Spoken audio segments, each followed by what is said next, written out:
ANF intelligence की मंशियात smuggling के खिलाफ कोयटा में बड़ी कार्रवाई।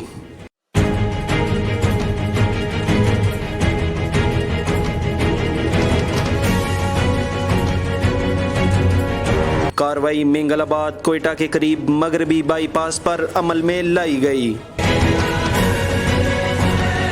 दौरान कार्रवाई ट्रक से 2.25 टन से जायद मनशियात बरामद कर ली गई। 2330 किलो चर्स ट्रक पर नस्ब सीमेंट मिक्सचर मशीन में बनाए गए खुफिया खानों में छुपाई गई थी।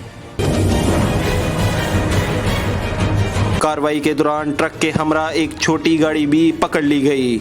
गाड़ी में सवार 2 मुल्जिमान सहूलतकार के तौर पर ट्रक को रूट क्लियर करवा रहे थे। दौरान कार्रवाई गाड़ी और ट्रक में सवार मजमूई तौर पर 4 मुल्जिमान को गिरफ्तार कर लिया गया।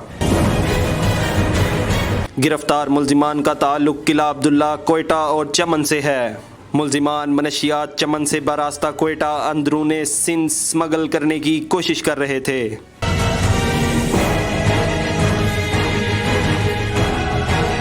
मुल्जिमान के गिरोह के दीगर अरकान की गिरफ्तारी के लिए भी तफ्तीश की जा रही है।